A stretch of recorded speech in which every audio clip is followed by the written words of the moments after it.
Hi, everyone. Welcome to Town Hall number 1. Welcome to Fringe. Yay! This is our first, this one feels like we are officially into the Fringe season. Registration opened yesterday, and now here we are to talk about all of the details that are going to come your way over the coming months. I'll start out by introducing myself in case we haven't met yet. My name is Lois. My pronouns are she, her. A visual description: I am a white woman with mid-length brown hair, currently wearing a black dress, gray boots, and a jacket behind me, sitting on a black chair. For anyone who doesn't know, we do visual descriptions for anyone in the audience or on the live stream who may be visually impaired so that they can experience what we are as well. Ellen, do you want to jump in with an introduction? Yeah. Hi, I'm Ellen. I'm the other co-executive director of Fringe. That's who we are. We do. And my pronouns are she, they. As a visual description, I'm a white woman with long, curly hair, bangs. It's brown. I'm wearing a blue lab coat and a blue sweater. And behind us is a theater. And it's one of the theaters that you can rent for Fringe. Hey, and yes, which I'll jump in with so I don't forget. If you are interested in looking at the Broadwater, which thank you to Pedrick and the Broadwater team for letting us be here today. But if you want to give it a tour, I know Bruno will be around after the event is over. So if you want to meet up with him, let me know and I can introduce you. I know this space is open for tours and the studio, I believe, and the other 2 spaces are booked currently, but you can at least get a visual of 2 of the spaces here at the Broadwater. Okay, before we go any further, I want to do a land acknowledgement. The Hollywood Fringe acknowledges that we are on the unceded lands of the Tongva, Quiche, Gabrielinos, and Gabrieleños. Our statement serves as a practice as we commit to furthering our connection to Indigenous communities past, present, and emerging. You can learn more and find some resources at hollywoodfringe.org/land. Okay, this is being live streamed and recorded. So hello, everyone watching in the digital world. Please make sure to ask your questions, get involved in the chat. Roddy, He's out there. He's out there, but will be on the chat momentarily to make sure that he's grabbing questions and getting involved with what's happening on the live stream. That's a good time for a reminder. All of our workshops, town halls, are recorded. So if you were unable to make them or want to view them at home on the live stream like people are today, you can do that. You can also view 14 years of events, really do a deep dive into Fringe. Where's the worst haircut that Lois and I've ever had? It's bad. You'll see me specifically from ages like mid-20s onward. It gets weird. So that's fun. Hi, y'all. Welcome. And Haverty, I'm going to remind everyone that we have a podcast. If you didn't know, it's a brand new program this year that we started with the wonderful David Haverty, who is behind the camera and will be yelling at us to make sure we are using our mics throughout the event. But the podcast we do some episodes that are more about general theater in the industry and the many inner workings of what goes on in the entertainment industry, because just like you, we are curious. So we try to ask the questions we know are on everyone's minds to get to know our industry a little better. And we also put all of our town halls and workshops on that podcast. So it usually takes a little bit longer. But if you're looking for an easy hit play while you're driving, the podcast version is available as well. You can find the podcast on any streaming platform. It is called On the Fringe in Hollywood. So check that out. Do you want to add anything to that, Haverty? All right, perfect. Okay, reminder, so we don't have interpreters today. That is because they were not requested, but we do have interpreters upon request. So if you would like ASL interpretation at any of our town halls or workshops, please let us know at least 72 hours in advance at support@hollywoodfringe.org. Send us an email and we will make sure to get that going. We will have interpreters at our opening night party and our closing award ceremony, whether they're requested or not. But so for any of our workshops and town halls, make sure you let us know if you want one. Hi, y'all. Welcome. Come on in. Okay. Doing great. How many people are new to Fringe? Woo! I love it. If you weren't at the venue panel, I'm going to welcome you all to the family. It's something I love to do because this really does feel like a family to me, and I know so many others. Hi, y'all. Welcome. Another question. How many people have put up their projects on the Hollywood Fringe website? Okay. I like to see it. How many people have registered? Whoa, okay, nice. Ahead of the curve. Yes, I love it. You're going to thank yourself later when you're like, hot damn, I got so many items on my checklist done early, so there'll be less to do later. Okay, so today Fringe is a huge subject, and we have a ridiculous amount of pages to go over. The entire event is just going to be Ellen and myself talking at you with more details than any human could reasonably comprehend. So know all of these materials are going to be available on our website. We'll give out several links. You're going to get newsletters about it. We're going to go over the things that we know are super vital to your experience at future town halls and events. So know today, I always say it's a good way to just kind of pick up the questions you have, and that way you can start to get on the right track. So you're not going to walk away going, hot damn, I'm a Fringe expert, ready for my PhD. That we don't expect that from anyone. Hopefully this just starts to get you comfortable along your Fringe journey. And everything is available in multiple different platforms. So if you're a visual person, you're going to be able to have our participant packet, which we'll go over in a bit, but it's hollywoodfringe.org/participants, where you can see everything kind of visually laid out. These workshops and town halls are more for that, like, I like to have somebody talk to me and me be able to ask questions. Yeah. And then we have 4 of these, as you saw on our events page. Stephen, come on in. But today, our main focus is going to be on registration, on getting started, like where you should be at in your journey right now, a little bit of planning, and then a little bit of budgeting. So we're going to really focus in on the first important subjects of the Fringe journey. Okay, take a deep breath. I know today is going to be a lot. And I say that to myself too. Speaking of, if I start to chatter so fast that you cannot hear what I'm saying, please feel free to like wave your hands wildly in the air. I've been known to do it.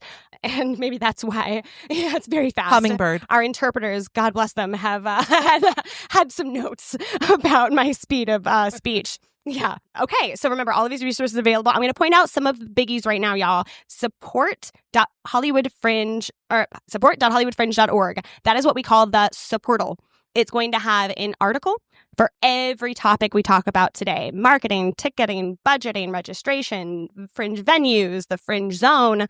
All of those things are laid out in nice little articles with little sections for which like particular part of the Fringe journey you're on. So definitely check that out. We also have support at hollywoodfringe.org. This is your new best Fringe pal. That is the email that is mostly answered by Roddy, who I will have introduce himself when he comes in, or myself or Ellen, but that is your direct access to us and the team at Fringe. We want to help you along the journey. Like, the Fringe is a self-produced platform, but you're not alone in that. We're here to guide you, make sure the resources are available to you, make sure you get your questions answered. So please utilize that resource. We also have our Fringe TV page and our podcast. So use past workshops, rewatch ones that you went to knowing that like I only, retained maybe 50% of it. I'm going to stick it on while I get ready in the day. And that way, like, I'm still grabbing that information. I mean, again, there's really fun videos if you want to just get a visual of what Fringe feels like. That's a great place to start. Also, start getting involved on social. We are at Hollywood Fringe across all platforms, and use hashtag HFF25 to start promoting your work. Start getting involved in that digital community right now. Make sure you don't miss a beat throughout the entire process by signing up for our newsletter. How many people are getting our newsletter now? Okay, that's not nearly enough of you. So I want everyone, when you get home today, to go to the front page of our website. There is a little tab that says newsletter. Click it, sign up for our general newsletter, and that way you don't miss any upcoming deadlines or any opportunities, because there's a lot there too. You don't want to miss the opportunities that will make life a little easier for you. And then once you register, we're going to be starting participant newsletters, and that's going to be weekly newsletters to make sure you are getting everything out of your Fringe journey. So that's a reason to register early. And if you're like, I know I'm not going to be able to register until April 1st, we're going to have a sign up link where you can get those participant newsletters early. So sign up for our general newsletter. Make sure you're reading them, because that will be going out in the next week, just to make sure that you're on that participant list and getting that information before you register. Okay. Yeah. Okay, so we're going to try to talk through the majority of our agenda in the next 60 to 70 minutes. It never happens, but we're going to try. Best laid plans, because we want plenty of time for questions. But with that, because we know this is so much information, hi, come on in, grab a seat. We are going to split things into chapters. That way you don't have to hold on to your questions for the entirety of the event. We're going to kind of split it up into sections and get some questions during that time. So please try, when you ask a question, to keep it to what we've already covered, because odds are if you have a question about something we haven't, we're going to get to it soon. And I think that's it from me. Ellen's turn. Now we're going to talk about what is Fringe.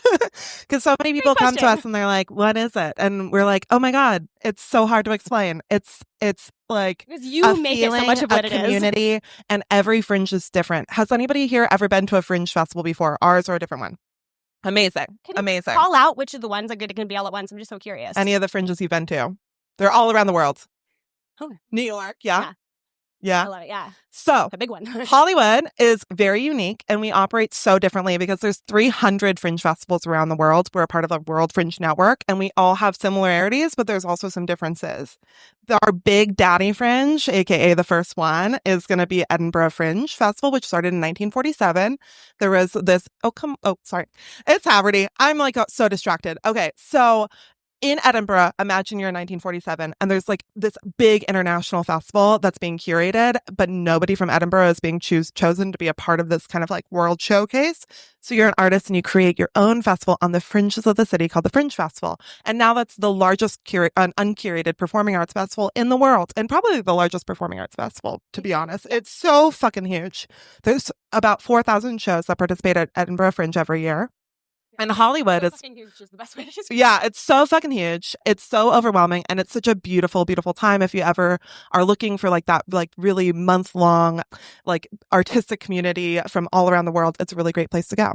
We're one of the offshoots of that. We're Hollywood Fringe. We started in 2010, and so we are 15 years old this year.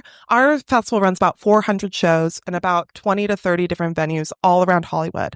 Your experience at Fringe is what you make it. It's a self-produced festival. You can dive deep in and become a part of the community, become a part of this like summer camp for artists that happens, or you can kind of do your own thing, do your own show, and kind of be on the wayside. It's up to you. We have so many opportunities for you to kind of get invested, build your artistic community here, build your connections. So many of that, or so much of that is kind of the purpose of doing it. And so one of the things that I would tell you to do now is to just kind of be ready to dive in for the next 4 months. It's going to be a whirlwind, but I promise you that it will be fun. It will have its benefits, and you're going to grow. It's going to be a growing opportunity. Okay, let me get back to my notes. We are the largest performing arts festival in the United States that is uncurated. So that's a fun thing too. You get to be able to be a part of that. So the Hollywood Fringe Festival is an annual open access community-derived performing arts festival. We perform not only in black box theaters like this, there's also all the way down to like 20 seats, all the way to about 99. It's quite uncommon to go above 99 seats in a Fringe setting. You will also have some things that are done in unexpected places like bars, clubs, street walking. You'll have those like more non-traditional spaces like Thymele, which is like more of like an open playground for folks. You're going to have kind of every single type of genre going on. There's not one type of Fringe show. There's kind of a whole gambit from your solo shows all the way up to huge cast musicals. By opening the gates to anyone with a vision, the festival is able to exhibit the most diverse and cutting-edge points of view the world has to offer. Additionally, by creating an environment where artists must self-produce their work, the Fringe motivates its participants to cultivate a spirit of entrepreneurialism in the arts. That is our mission statement. Finally, we're a nonprofit. Hollywood Fringe is. We give 100% of our ticket sales back to you. So we're kind of that ticketing platform for you. And that means we've given $5 million back to artists since 2010. It's pretty great. We're also super stoked because last year was our best ticket sales we've ever had. Oh, yeah, go ahead. Yeah, just in a time where that has not been common in the theater industry. So we're just so excited to see what happens this year. The average ticket price that people are setting at Fringe is $15. The average that somebody pays to see a Fringe show, including discounts and comps and things like that, is $10. So you're going to take that with what you will. We have tons of resources we're about to go over so you can set that budget. But just it's more community based. Your audiences are often not seeing one show, they're seeing many. It's a great idea to be able to collaborate with other Fringers that have similar shows to you and help promote each other, become your own community. I know the clowns have their own like little community. Your musicals have their own little community. The solo shows really like go together. And so you're going to find people that you're going to be able to kind of create this platform together with. Yeah, 100%. And like, I think so, like, let's keep diving into like, what is Fringe? Because I think that is a question we get these next few months as people are registering, like, does my show fit in? And because it is open access, sometimes it's harder to decide because it's such a large box, right? So it is a performing arts festival. Like, performing arts is what we focus on, and live performing arts. We do have a stream option. You are not required to, but you are welcome to stream in addition to your in-person live show. So it can't be like an on-demand digital recording, but you can do that. But overall, it's an in-person live performing arts festival. It is open access. Like we talked about, that means you submit a show, you bring your work. It's not like an application process. It's you just, creating a project. It is community centered, and we're going to really like keep hitting this home. Hi, come on in. because it's a big part of what we do. And I think it is what makes a Fringe or a festival in general so special. You were here not alone. Like to not do Fringe, you'd be producing your own work, and I'm sure it'd be fantastic, but you're doing it by yourself. And here you have the community spirit along with it. It's a place to try experimental work and new ideas. The freedom to fail exists at Fringe because we have that community, right? You have that supportive place to land. Hi, welcome. But it's also cheaper. And I'm going to say it like there's no lying about it not being cheap, but it is cheaper. Producing in Los Angeles is expensive AF. Oh, like sound young. Jeanette, did you hear that? But it is not cheap. It is cheaper because venues are able to stack shows. So everyone is sharing cost in that way. So it is a cheaper place to take those risks and make your work bolder than it ever has been because you're not having to fill a 7-week run all by yourself. It's also an opportunity to refine existing work, right? It's not just new work. New work does great here, but so does existing work. This can be the second, third, fourth time you've done a show and you're looking to maybe not try something, but gain some press, gain reviews, gain awards so that you can move on to bigger opportunities. It's also an opportunity to build audience and network with other artists. Fringe, you build upon the support in this room. It's, that ecosystem of shared audience because like Ellen said, audiences are going from show to show to show to show. I might start out going to see Ellen's show, but then I'm going to go see Roddy's show because it was right after. And suddenly now you have this new audience. And at the end of Fringe, you have access to every patron. Every patron is asked if they want to sign up to be or to have their information shared with you, the artist. And 99% do. So you're going to walk away with Fringe with a new email network that you have to use for future shows. So that's a big thing, is to build audience for your future work. Okay, so what is it not? It's not curated, like we said, unless, and this is big and we'll continue to talk about this today, your material breaks our code of conduct. That's where we step in on the curated front. We don't curate your work. We don't decide what is good, what is bad, what should be and what shouldn't be in, unless it goes against our code of conduct, which would be hate speech toward a protected group. That is where we draw the line because we have the right not to uplift that work, and that's what we do. And we'll talk more about that, but just so you know, that's our one line. It is also not a place to send your play to have us produce. And I think that is key. It is a self-produced festival. We're going to be here to give you so much support. But at the end of the day, it is you producing, which is also a great place for if you're an artist that is not normally a producer, this is a place to learn. Like we will teach you how to produce your work. We will teach you everything from marketing and budgeting and press and industry. And then you build that toolkit to use in the future. And you can do it. Like you 100%. might be sitting here being like, I don't know if I can do that. But I thought that when I first started at Fringe, I was like, how are artists supposed to learn how to do this? But it's truly, we've been doing this for so many years that we have it down to the science. And if you start to go into these rules and play within them, of course you can break a few of them as long as they're not safety rules. But you're going to find your pathway in producing, and it is going to set you up to be able to do this in other places, and it will set you up to be an artist. Because unfortunately, to be an artist in the United States is to self-produce your work. That is period. There is not the arts funding that people dream of. And it's only going to get worse over the next, 10, 15 years. Yeah, and I think, and it is weird, right? I felt the same. I was a performing arts major, and I was never told that you can self-produce. I was told, like, wait for the gates to open. You got to audition. You got to be told you're good enough, blah, blah, blah. And then I discovered Fringe. I'm like, hot fucking damn. Like, we don't have to ask for permission. So know that that's you're going to gain the school so that you don't have to ask for permission. You get to put your work out there, and the world gets to receive your work regardless of who is opening the gates for you, because you can do it yourself. Lastly, it's not an aesthetic. It's a model. And that's the thing. Fringe, right? We think weird, clown, experimental. And yes, it is all of those things. And those things do well at Fringe. But that is not the only thing that is Fringe. It can be your very dramatic, ensemble plays. It's musicals. It's cabarets. It's burlesque. It's personal stories. Yeah. It's the chance for you to do something that you wouldn't necessarily even do on another platform, but it's a chance for you to be able to kind of play around. Yeah. It's a playground. Yeah, maybe it's something that has never existed before, right? So there's room for everything. Know that it doesn't have to fit into a Fringe weird box for it to be Fringe. Okay, at Fringe, I'm going to go over these kind of quickly because you're going to get a lot of information about this. But we have tons of programs that I want to introduce you to. That way you can keep your eyes out for them and know which ones you're going to really want to take advantage of. We have the industry and press programs, in addition to our website hosting audience reviews, right? That's going to be a big thing at Fringe. It is really easy. And no one walks away from Fringe without Not a poll quote. shit ton of audience reviews. And so that is an automatic. You're going to get that through the website. We set it up to kind of make sure you leave with a toolkit of items to keep your show going. But additionally, we have press and industry programs that are going to help you if you are interested, right? Ellen said it's a choose your own adventure. If you're looking for that next opportunity to get booked at the Soho Playhouse in New York, or to go to Adelaide Fringe on scholarship, or Sydney Fringe on scholarship, like we have these industry programs set up to introduce you to the people who are looking for work, who are looking to book work and bring your show as a co-pro or on scholarship on tour. So we have those programs to help you get into the right rooms and have the right conversations. But no, with that, like anything, you have to really dive in as well. We can't do all of the work for you. There's going to be 400 of you, but know that we try to make sure you have all the tools in place to get that done.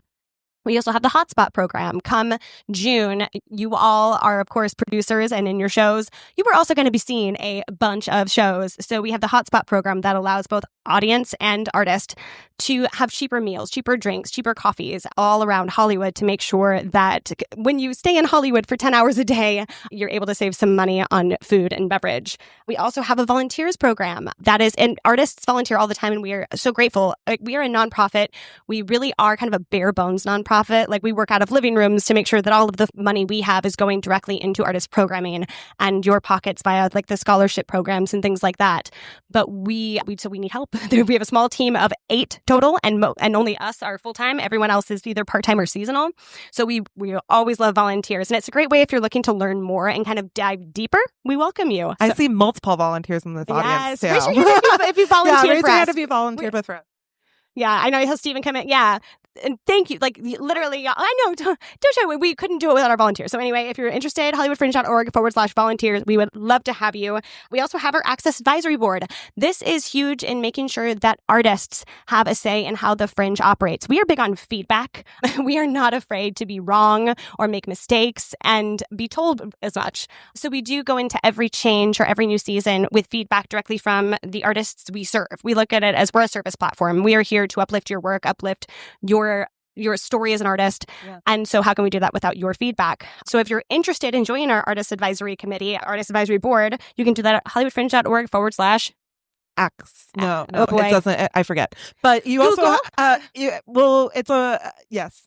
And also one big thing is you will have to have finished one full Hollywood Fringe before applying to do that, because it's so important that you have the artist experience before you're giving feedback, because many of our artists that are on that board have done many Fringes and some have only done one. And that's a really good mix. Yeah, absolutely. And that group does tend to lean BIPOC as well to make sure that we continually provide an inclusive space at the Fringe. And honestly, how the program started to begin with in April 2020. Yeah, I was going to say it was right in the middle of the pandemic. Yeah, but, it was supposed to launch in February, and then got pushed. Yeah, but it was a great time to really do a deep dive into our organization structure and some mistakes we were making. So that advisory board is incredibly beneficial. We also have funding opportunities. We have the scholarship. Roddy, can you come talk about the scholarship and introduce yourself? Yeah, you want to sit down on my chair? Yeah. Hi, I'm Roddy. Yeah, I'm the Artist Services Manager over here at Fringe, and a little bit about the scholarship program is that the registration ends Tuesday, so you still have time and to review all that material, but essentially producing is hard, and we want to give first-time producers an experience into that. And I believe last year we did 10. This year we're hoping to do similar, if not higher numbers. We'll see on funding. But yeah, it's like a $750 stipend. You get a Fringe mentor. You participate in a scholarship cabaret. And yeah, and the staff is here to help you. And we all want to see your show succeed. Yeah. Yes, it is for BIPOC artists who are first-time producers and disabled artists. Thank you. Yeah. And find out more at hollywoodfringe.org/scholarships. And again, February 4th at midnight. There is still time.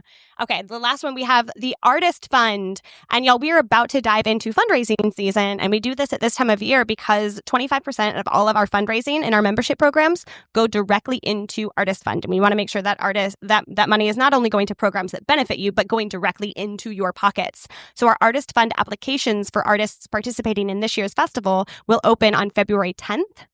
And our Artist Fund is for income Angelino artists only. So it's only for folks that are based in Los Angeles who identify as low income. And low income for us is the HUD definition, which is about $75,000, which is low income in Los Angeles because it's fucking expensive here. And so if that is something that you identify as, it's a really quick application. We're just trying to put as much money into as many people's pockets as possible. So it's just a quick, hey, I identify as this, I confirm this. One application per show, please. If you enter in multiple, we'll just delete certain applications so that it's equal. And so we're hoping to give out as many of those as possible. Last year we did 24 $500 stipends. This year we're hoping to do 30. Yeah, and something to keep in mind with that, because $500, I mean, certainly it can be a huge help, but I want to name that it won't be the make it or break it of your production. Like if you're banking on that $500 to produce this year, it will likely not be, it won't be enough for you to produce at the Fringe on its own. So think of that if you are going to already be doing the festival, because you do have to participate in the festival to get this money. If you're already going to do it, and God, that would help you with some extra marketing to be able to pay your cast, to be able to, make sure you have a cast for whatever it is, but it should be a cherry on top of what you already plan to do. It's a leg up, and one of our goals in our funding is to give as many artists as much as we can. But part of that is also realizing that the system for funding is broken. The system for artist funding is broken. And so we're doing what we can to make as many people have as much as they can. If you have gotten a artist fund in the past, you need to wait 3 years before you can apply again. But otherwise, that's the only requirement. You can have produced at Fringe before. Any of that is fine. It's like the Price is Right audience. Yeah. It's like you have to it's just like us trying to make sure that every so often you get a little leg up. Yeah, absolutely. Yeah. Okay, the last two, we have, remember, and more about this later, but we have a lot of marketing opportunities that are free as a part of your registration in this community. Like we'll have Cabaret, and Fringe Central will act as a place for your posters, your postcards, a place to mingle with your audience. The box office, the industry hub will have panels during the festival. So many things to make sure you're keeping an eye out for so that you don't miss these free opportunities to get your show out in front of audiences. Yeah. That's it. Now, we're going to talk a little bit about our code of conduct and kind of give some context into our community ethos as well. So this festival is built on freedom of expression and lack of censorship, which means that we must maintain the utmost respect for one another to create this safe space to be able to create this important work. We want a space where people can take risks, but also there's a box so that you can kind of understand where those risks can lie in.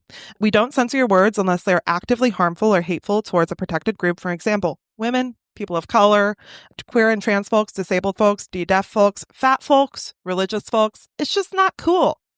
And it's just not going to also do you well as an artist. It's not going to bring you to that next level. It is going to be a checkbox that somebody says, you know what, this is not going to be good for my theater either. So it's also to protect you so that you can continue to make the best work possible.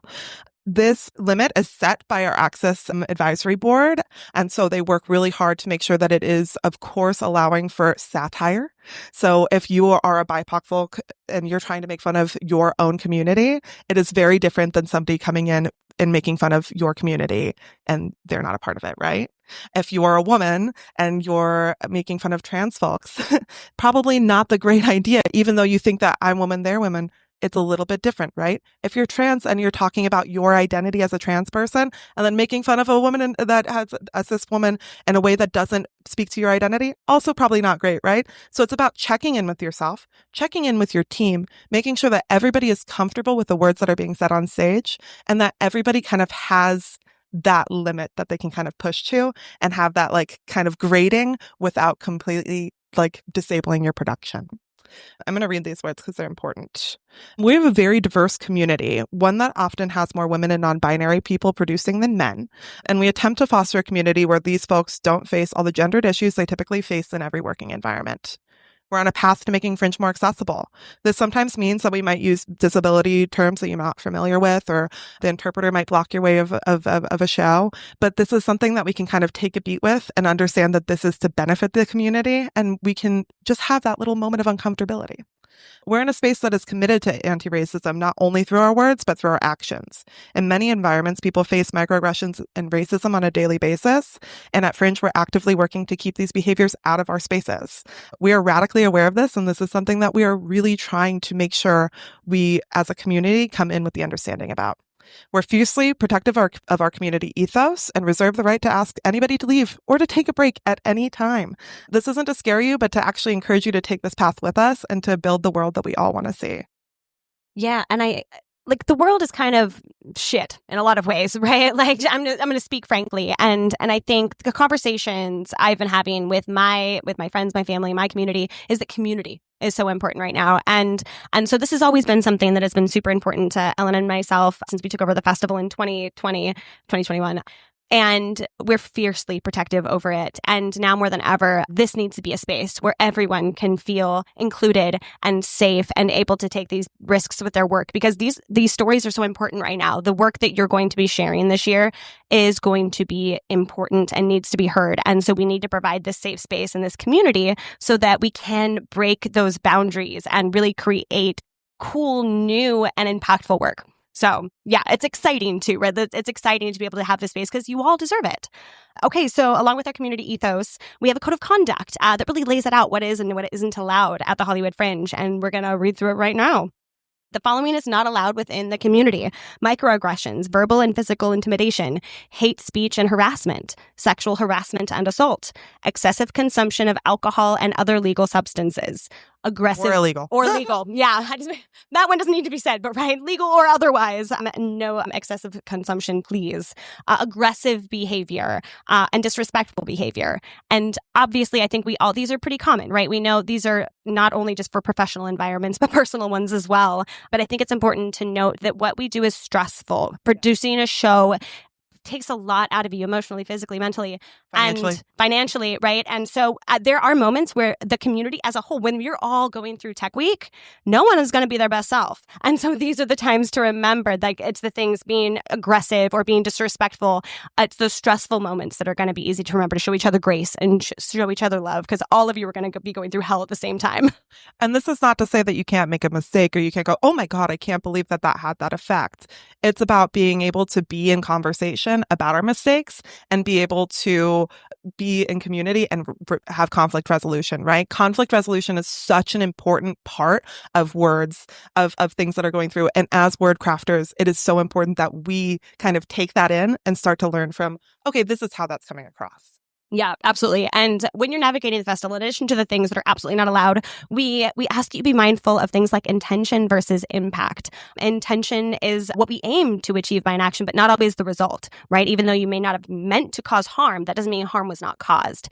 And so at the festival, we do look at the impact of something, especially when we go into conversation. Again, Ellen said, we want conflict resolution. We're not looking for punishment. In fact, we actively reject punishment whenever possible.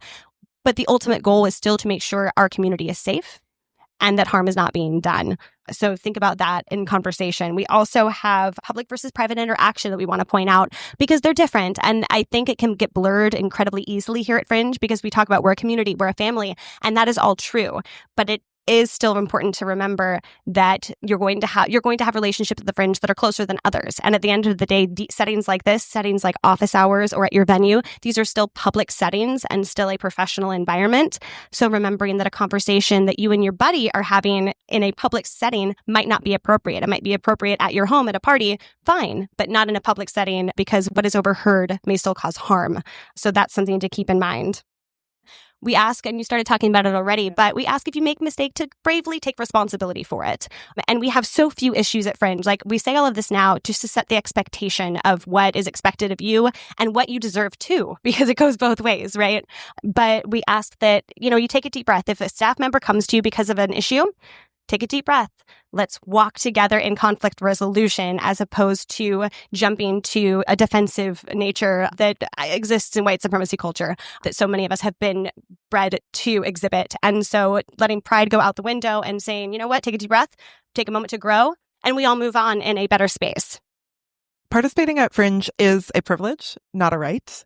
And I think that that's really important. As an uncurated space, so many people feel very owed to the platform that Fringe is. But at the end of the day, we are putting our stamp of this is an artist that we put our entire bodies behind.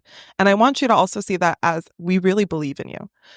When you're done with this, Fringe is not done with our relationship with your show and with you as an artist. We are really here to be of support for you for that entire year. We want to write letters of recommendation. We want you to be able to put in information about, I had a wonderful experience with the team members at our theaters, And so it's really an opportunity to build really long-lasting relationships And yeah, I just really wanted to make sure that was also said, though. It's just not a right, This is a community that is built by our community, and our community has a say to say what our boundaries are. Yeah. And again, because you all deserve it, right? Like, you're going to have better art because of it. And so we're going to be fiercely protective of that, because we're your biggest fans. At the end of the day, we don't even know each other well yet, but we will walk away from this festival being your biggest fans. And we want to be able to tell other festivals, because they call us, it's a small world. We all know our reputation is, just feet in front of us. And so other festivals will call, hey, so-and-so applied for our festival. What do you know about them? It says they did Hollywood Fringe. And I want to be able to say, hot damn, they are an excellent community member. They have great work. They are a team player. So make sure we can say that because we want to.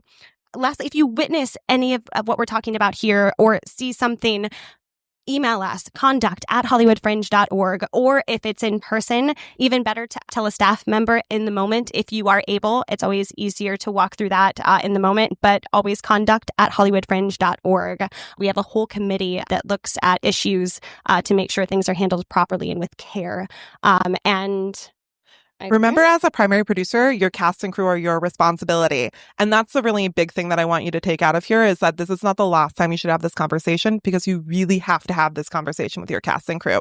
99% of the times, our issues are coming from cast and crew members who aren't a part of this community as deeply, and who have just kind of walked into our opening night party and have had a little bit too much to drink and let something in their brain turn off. And it is your responsibility to A, vet your people, but B, when that does happen, be like, okay, I am in charge of making sure that this goes smoothly. I am in charge of making sure that we provide, what is it? Not restitution, but some sort of some community-based feelings of, this is not going to happen again with my team. And I want to make sure that that my team does not stand for this, So it's also about realizing that. And if you have issues if you're in a space or you're in so this sort of thing, the easiest thing is to come over to one of us, because 99% of the time it can be worked out in a conversation right then and there. And somebody's going to walk away looking really embarrassed, and having a deep thought with themselves of wow, holy shit, I should probably change this. And hopefully they do. And then they become the world that we want to see. Yeah. We live in gray area, right? The world is so gray, and we understand that. But there are these lines that just aren't. And that's being unkind. Our first code of conduct was, don't be a jerk. Don't. It's so simple. We've just had to add some explanations to make sure people understand what jerk means. And I was going to say, last thing, just to kind of bring it home of again, we're not trying to scare you. We're trying to encourage and really just make sure the expectation is set, because the years of Fringe before you, this has been built by the people who sat in this room last year, the year before, or the year before that. And know that when it comes to consequences for breaking the code of conduct, we can count it on one hand. It's not like in 15 years of Fringe, we're just getting rid of people left and right. So just know that the possibility is out there if you really look up. But overall, we do look for growth and want to be able to continue journeys. Let's talk really quick about show content, just so there's no questions there, because material does matter here. Like we talked about, there's no hate speech toward a protected group in your show. If you are worried about your show content, if you're like, ooh, maybe the satire won't read, or maybe I'm just really not sure, let us know. Support@hollywoodfringe.org. We'd be happy to go over things. That way you're not worried about it in May going, oh no, I don't know if my show's gonna get in trouble or not. Let us know if you're concerned, and we'll have that conversation. That's another one where we've never had a show not move forward because of content.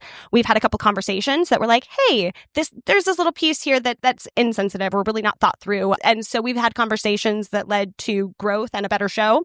And even that is rare. So no, it's out there, but if you're worried about it, let us know and we will walk it through. And I think we can move into questions. We're going to go through so much more. Yeah. But if you're like, what about registration? What about this? But it's on what we've covered. Yeah, on what we covered. Yep. I can move around. Yeah, I got it. The mic. I'm on it. Oh, they're passing one. I think it's going to be fast. We got a lot to cover. Woo. Also, I didn't go to the gym this week. Oh, yeah, thank you. Hello. Just a quick question. Can you hear me? Yeah, it's just for the live stream. Oh, hello, live stream. Just can you apply for both the scholarship and the artist fund? Just one? Okay. Thank you. But we will know the scholarships will be announced before the artist fund closes. Yeah. So there will be time if you don't get one to apply for the other. And you can apply for both. You just can't receive both, Okay, more questions. Brilliant. You probably have this on your website, but I just want to make sure producing with my friend a new show, one-man show. Where do we start? Do you have a step-by-step on your website? Or is there anybody that we need to call and tell us what to do? Do this first? Is there something like that? Yeah. Thank you. Of course, we actually are about to cover that. And we also have somebody that you can call if you do, because we got everyone learns in different ways, right? Roddy Roddy Signal? What is it? Roddy Signal? Yes, Roddy Signal. But we have one-on-ones that you can schedule with our artist services manager, Roddy, to kind of give you that step-by-step. And I fucked up. When next time I ask for questions, do me a favor and start marketing your shows now. So when it's your turn, let us know your name, your pronouns, and the show you're bringing to the festival. That way, people start to remember the name of your show. I fucked up. Okay.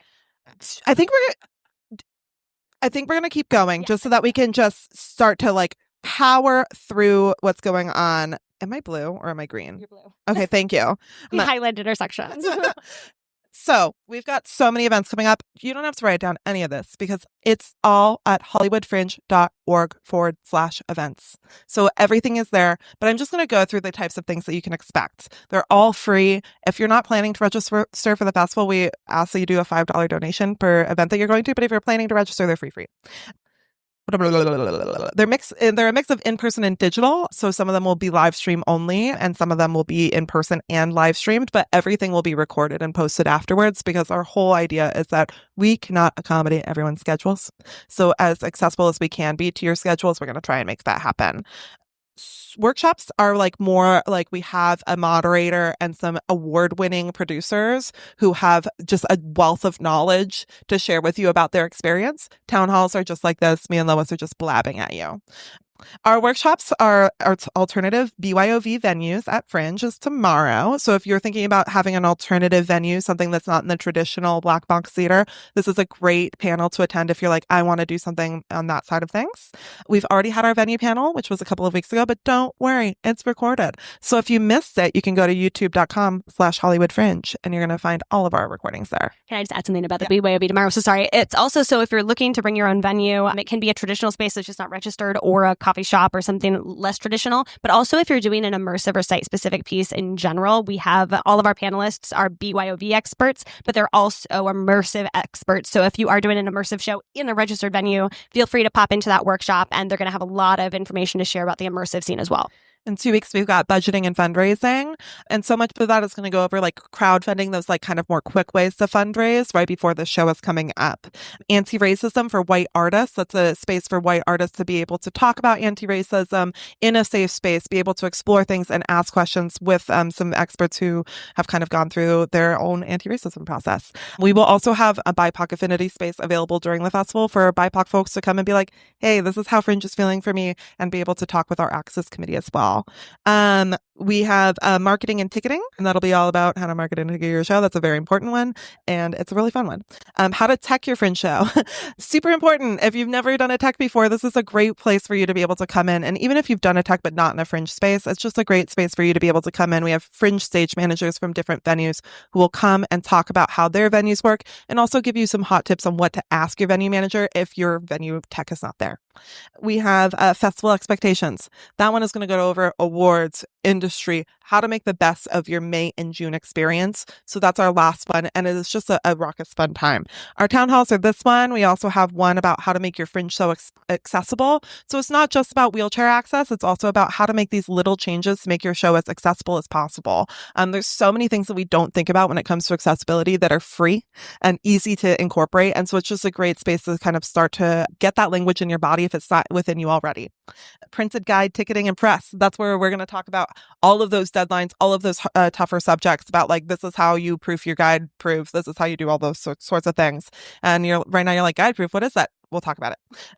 Number 4 is how to make the best of your Fringe experience. Again, that's going to go over awards, all of those types of things that happen in May and June. So we try and stack it so you don't have to have all of this information up front. But if you're the type of person that's like, I want to know right now, that's where you're going to go to www.hollywoodfringe.org participants. And this is a written out document that has basically everything we talk about in our town halls in a written format.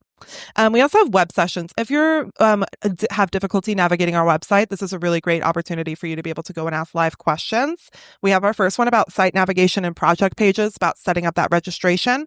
Our second one is about ticketing, ad, guide proofs, that sort of second step when you're going into May. And that's just going to be an hour on Zoom. Lois or I or somebody else is just going to be like zooming and showing you things on our website and how to access all of that. Those are also recorded too. So if you can't see them live, you can see that there.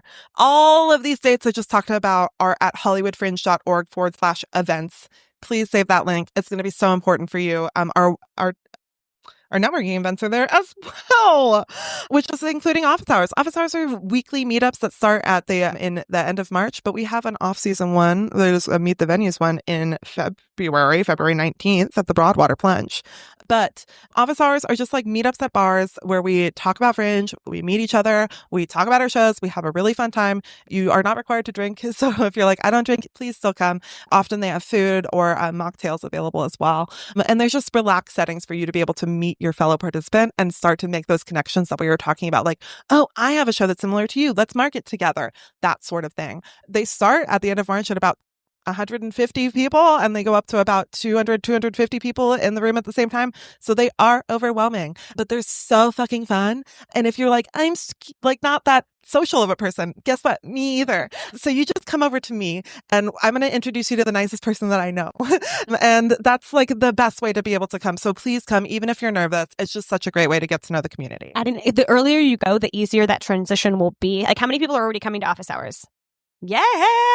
And so you're going to start to build, you're going to start to make friends. And that way, when we get to those office hours that have 250 people, you already have like a safety group that you know. So it doesn't feel like, oh my God, there's 250 people I've never met before. So do yourself that favor if those environments are more overwhelming. Roddy will also be at all of them. And so most of them, we're at all of them, but most of them, like there's going to be 1 week where we take off though. And so if you're like, I really want to find a buddy before that, schedule that one-to-one chat with Roddy. That way you get to know Roddy beforehand as well. And it's a great way to be able to walk into those spaces. You'll find that link in the newsletter. So for those of you that haven't signed up for the newsletter, a great reminder to a lot of links to help you get all of the important things. Another hot tip, add newsletters at Hollywood Fringe to your contacts. That way we go into not your junk folder, but your actual main folder. And you see our emails more than other people. Yeah, always helpful. I'm going to get a little sound for hot tip. Important dates and deadlines. You're going to hear these dates over and over and over again. We're going to keep saying them until you just have them locked in. February 1st, yesterday, registration opened. Hot damn, it's happening.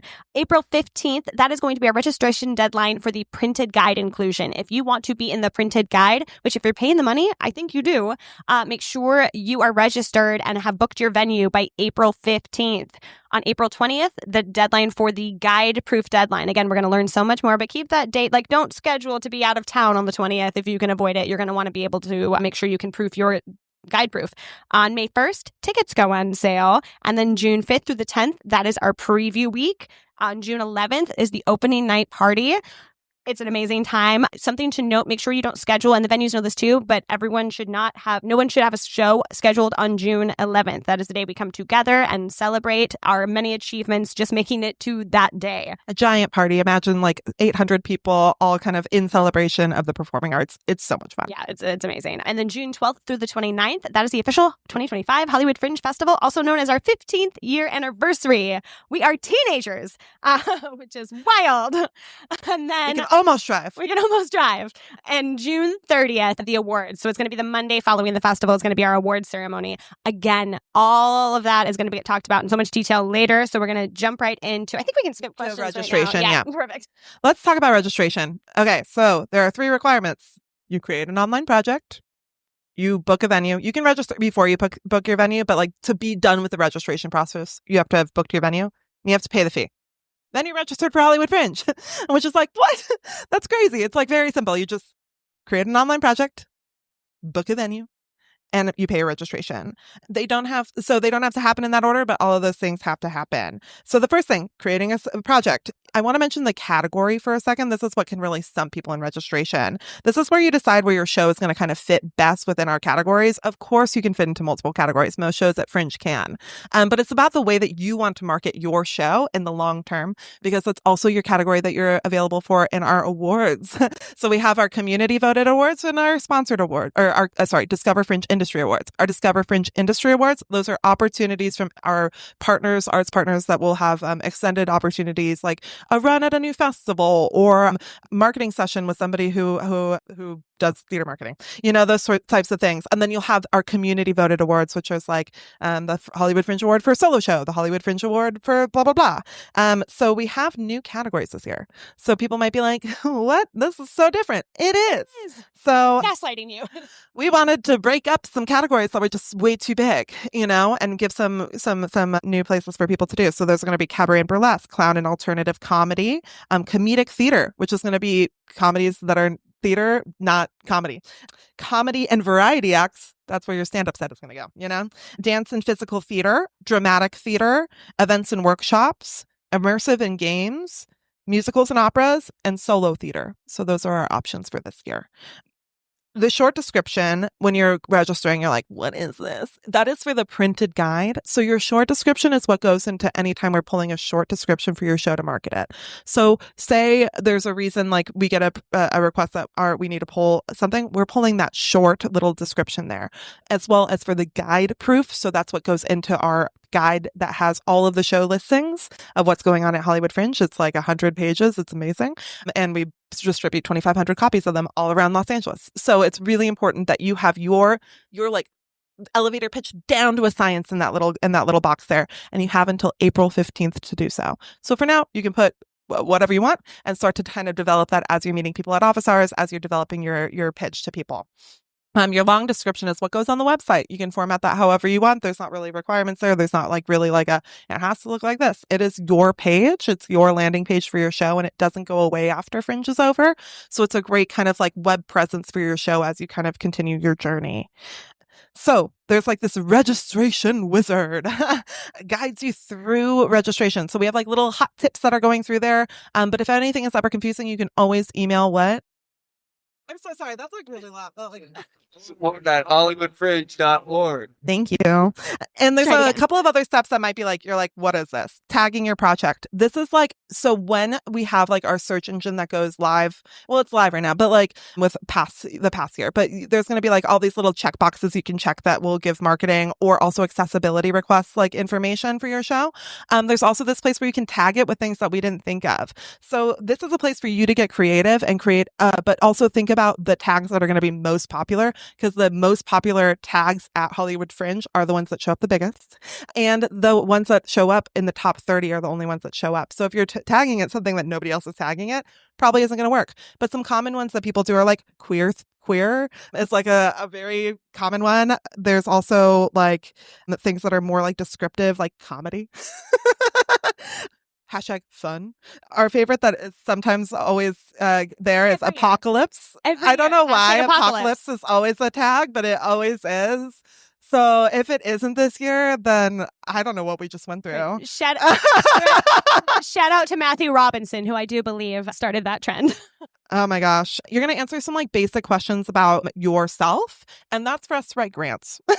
So if you're like, why am I telling you who I am? It's because we have to have that information to be able to ask for money. We have to tell people who's producing at our festival. It is always done in data sets. So when you're telling us your income or you're telling us your ethnicity or your gender identity, it's never going to be displayed as like, this person is this. It just is kind of taken as like a more like qualitative percentage wise, like 30% of our festival was queer last year, which is true. And so you're able to kind of have that information. That also goes into our annual report. So if you want to go this year and be like, what was Hollywood Fringe like last year? You can go to www.hollywoodfringe.org/ annual report. And it's also on our new drop-down menu. It's new. Lois. Our website is going through a glow-up, and so if there's any problems, it's because we're working them out before tickets go on sale. So that is where you're going to be able to find all of this data. So if you're like, what type of people are doing things? What was the category breakdown of last year? What was the average ticket sold? What was like the average house? What was the average budget? Those types of things. It's all there. We give you more information than you could ever want to know. I'm going to note on the workflow really quickly, because there's two different groups of questions on that workflow. It's going to be more demographics about you personally, and those are the things Ellen is talking about that we use for grants and for the annual report in full like pie chart version. And then there's the venue questions. Those are separate, so the venues do not get your personal data. That is just Hollywood, Ellen, myself. Like, we are the ones with access to that. The venue questions, they're going to get the ones about tech and about dates that you're available. So know that those are two separate things on the back end that are not shared openly. Then you're going to apply to venues. When you apply to them, you're not done. You can't just be like, boop. Okay, I'm registered for Fringe. There's following up to do. And also every venue kind of books differently. So the best thing that you're going to want to do is go to hollywoodfringe.org/venues. It's also in the new dropdown. And you're going to find out which space you're interested in. There's still venues that are registering right now, guys. So if you're like, I don't see a space right this second that is like really making my heart beat, in the next week or two, you're going to see more pop up, and we're going to start talking about more of those as well. Come to our venue office hours, see if there's any people that match your vibe. It's about the space, but it's also about the people, right? You want to be working in a space where you really feel at home and that you really feel a community sense. That being said, it's not your home. So be respectful of the space. Yeah. Don't ghost people. It's so not nice if you've been like applying and like really talking to somebody, and then all of a sudden you like don't follow up with them that you booked another venue. Like, close that gap, because these are venues that you will likely work in again, and you don't want them to have a bad taste in their mouth about you. You know, that they don't want to be like, oh my God, that person like completely ghosted me. I've tried to follow up with them 2 times. Super rude. And when you will want to work with these venues again. It's a small community. These venues are your own businesses. You may want to produce there someday in the future. Once you book your venues, they enter in your performances. Unless you're BYOVing, they will enter in your performances. And they might not do it right until the guide deadline gets there. Okay, we will work with them, and we'll be like, what's going on with you? So don't worry about it, you know. But once it gets to April, and if it's not happening, then you should be in communication. You know, sign your participant contracts. Read it. Read all your contracts. If you don't read your venue contract, that's a really bad idea. It's really not good. You have a contract with Fringe and you have a contract with your venue. You need to read both of them. And if you have questions about our contract, you can email us at support@hollywoodfringe.org. We can explain to you what some of these things are. Some of these are just like things that we have to like kind of keep in about, like, oh my God, if something happens, you know, like the lawyer language, you know, like, you know, liability stuff. But most of it is we try to keep it as like not confusing as possible on our end, just because like life is confusing enough. Why make it a complicated contract? Finally, you're going to pay your registration. Boom! $300 for paid multi-performance. That's the most common. If you have a free show, or you're doing like a drop that in the bucket on their way out kind of show, your registration is $175. People always are like, can I do pay what you can? It's gray area. I mean, I don't think it's really a good idea. I think it's like kind of, if you're a pay what you can with a suggested price, it's a no. If it's a pay what you can because it's a $0 suggested price, but people can add a donation to you, it's a yes. You know what I mean? Like, it's like kind of common sense. Like, don't take advantage of this like lower registration price, or we don't have to have it. Threats. I don't know. Workshop program. Everybody who workshops or who registers a show can register a workshop for free. So if you're like, I'm doing a show and I also want to do a workshop, you can do a workshop for free on our site. That's totally fine. And then if you're like, I want to do a workshop and I'm not registered, you can email us and we'll help you register for $50 a workshop. And that is going to be more of like a lecture about how to do marketing. Or somebody did a beef jerky workshop once. That was my favorite. I still don't believe it, but I mean, I don't know if he registered on the site, but I at Fringe 5 years ago learned how to make beef jerky, and it was an amazing experience. And he also went over alternative forms. So it was like mushroom jerky, all of these different things. You can jerky anything. God, I want that on a t-shirt. You can jerky it all.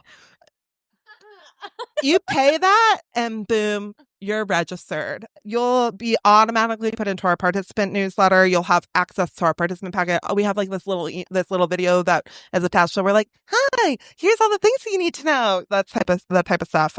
And you can register in one sitting. Like people are like, it's a really long application. It'll take you like 30 minutes, you know? Like, so sit down. But anything that you're kind of putting out there that is like on your project page is editable up until April 15th. And then it's editable again, but just not that short description, you know? So you can make changes as you go along. Please don't forget to book your venue. So many people register and then they're like, I have to book a venue? And it's like, yes. Do not make me come after you. I will be the emails you get 10 times a day in April. And if you're like, I need to see this visually, come to that virtual workshop where we go over how to do this and we'll be able to show you click by click by click how to get through these steps. Yeah. Please come join me tomorrow on Zoom, y'all. It'll be a fun time of Zooming and really step by step. So it'll really take any fear of the technology away because I am not a tech pro, but I mean, arguably, not even better than I was, but certainly no one would be like, man, that girl knows tech and I'm teaching it. So it's going to be really user friendly. Okay, let's talk about what is included in the registration costs that Ellen just went over.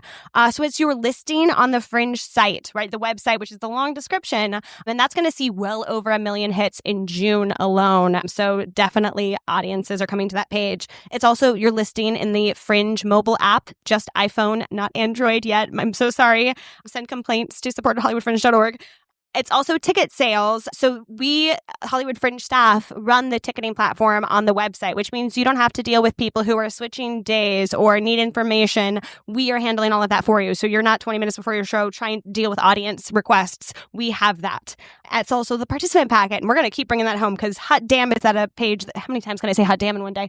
It's 60 pages of just brilliance. That Roddy it is beautiful. It is gorgeous, but it's going to have all the information you have. So hollywoodfringe.org/participants, that is available to you. In that guide, in addition to all of the information you need to know to have a successful festival, there's also going to be discounts. It is chock full of discounts from photographers, videographers, digital graphic designers. What am I forgetting, Roddy? Interpreters. Yes, and we're going to continue to add to that. So it is a living document. So feel free, it's available in DocX, Google download, and just right on the website. But keep checking back in. If it's been a few weeks since you've looked at it because you downloaded a copy, check back in. There might be some new discounts because we add those all the way up until May. I'm just spit.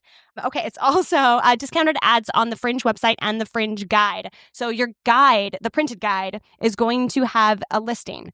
That does not include a photo.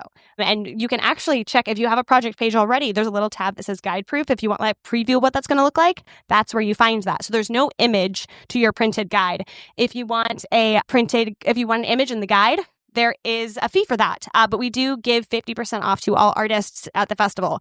But to make sure you get your 50% off, register before you buy an ad. And more information about that in coming newsletters and in the participant packet. There's also discounted ads on the website. Has anyone seen little square boxes on the right side of the website? Those are our digital impressions. Those are 50% off to artists and a great way to get that visual in front of ticket buyers. Because we talk about a lot, it's a cross-pollinating audience. So people are going to be going to buy, someone else's show tickets.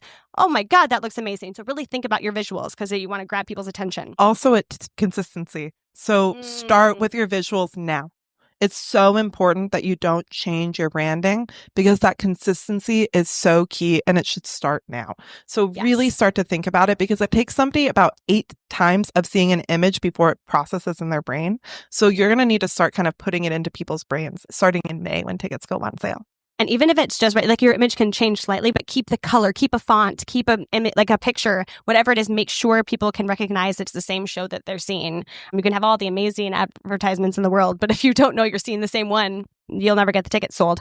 Okay, we also have the participant newsletter. And again, this is going to be why you want to register earlier than later if you are able to, because the participant newsletter is going to keep you on track. That is we are the fire under your asses to make sure that you're not missing the little pieces that can get lost in such an epic production like producing a Fringe show.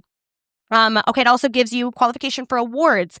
Again, we're going to go over all of the details, but by registering with the Fringe, you are automatically up for our community awards, which are voted on by the audience in all of the categories, plus best of Fringe or top of Fringe, best international, best world premiere, and I think that's it. But all of those plus the category, like per category award. And then you're also up for Discover Fringe Awards. And these are going to be the opportunities. We partner with local and not so local arts organizations to provide opportunities for fringe shows that are ready to go to that next level. You'll also get reviews on the site. We talked a little bit about this, but you're going to get those pull quotes, those audiences that are going to honestly help you. Whatever you do next, these reviews are going to be so helpful in your journey. And 99% of them are positive. It's just such a loving audience. The audiences at Fringe know they're coming to see emerging artists and new works, and they are so just excited to see that raw version. You're not getting the audiences from the Pantages that are like, well, that prop looked cheap or whatever. Well, you might, but overall, they're going to be really, really kind reviews. And additionally, we do have, so if it's not a good review, I'm just going to name it now. We don't take them down because it doesn't make you happy. We will take them down if they break our code of conduct, if they are personal in nature, attacking a cast member specifically or a crew member, director, whatever. And if that ever happens, just let us know. But I wanted to name out there that like we don't take reviews down because you're like, well, they didn't like my show. So you can take down your reviews in general. If you don't want reviews, you don't have to have them public. Yeah, absolutely. It's just, you can't have like your cake and eat it too, right? You got to choose one or the other. You also have access to press and industry, like we talked about already. You're going to have access to all of the resources in that program or those programs. You have the workshops, panels, town halls, all of these events that we're doing here to prepare you from A to Z. You should, we have a lot of participants that come fresh out of college or brand new to the industry. If you take it seriously and attend all of the events, you will know how to have a successful show by the time we get to May. Also, it's the festival marketing. So again, you are all producing individual shows. We are here to help you, but we're producing the festival as a whole, which means we are marketing the festival as a whole. It's your job as artists to make sure that people are noticing your show amongst the crowd. But on our end, we do the printed guide that we get all over Hollywood. We'll do posters. We do postcards for the festival and distribute them all over Hollywood. We do pole signs. In fact, somebody just let us know on Instagram that we still have 2 that have gone rogue, 2 of our pole signs that are like, yeah, I have to email the company. But there's just 2 that somebody left up. So apparently all year round we get some pole signs. But we, in general, have them just in May and June. And then we have billboards. We've already confirmed billboards at Hollywood and Highland with video images to promote the festival. So we're going to do the job of getting people to the Fringe website. And it's your job to make sure they notice your show. Does that make sense? Okay. Additionally, we have access to staff. You have access to our team. We love theater. We love artists, and we want nothing more than to see your work shine at the festival. So please, we are here to help in any way we can. Sans producing your show for you. It's also, it's fun. It's networking. It's summer camp for theater artists. So dive into that new community, and we really see people create networks here. The amount of shows that we've seen, artists have met, and now there's production companies, there's families that have come from Fringe. There's so many Lois and I weren't best friends before Fringe. No. And now we're best friends. Truth. We traveled together more than her and her partner. It's fucking crazy. But so it is that family. And because you have 400 shows, 2,000 performances, you're going to meet so many people. Fringe was the first community I found in Los Angeles. I came and started volunteering, and I was like, oh my God, I feel okay here. I feel like LA is not the big, scary, distant place. And I'd lived here for a long time before that. So you have that opportunity here to kind of find your co-creators, people that you're going to envision new ideas with, all of that. Okay, I'm going to dive into book your venue a little more detail. You went through a great rundown. Some things to think about as you start your booking journey, y'all. The first rule is it must be performed in the Fringe zone, which just changed. If you got the newsletters, you will have noticed our zone changed this year. We are thrilled to be expanding just a little bit to the east. So our new zone boundaries are north on Franklin Avenue. East is now Vermont, which means there's also some new venues added /venues. So check that out. A few more will be added as well.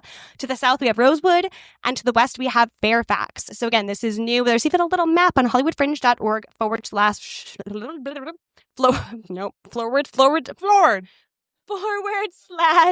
/zone. So if we learned anything, you can pretty much / any words you're looking for and find it on the Fringe website. We try to make it easy for us, if nothing else. But so that's the new zone. So that is a rule. Your show has to participate within those boundaries. You can apply, of course, through the website, hollywoodfringe.org /venues. And all of the venues that are up there are they're participating in Fringe. They regularly book shows.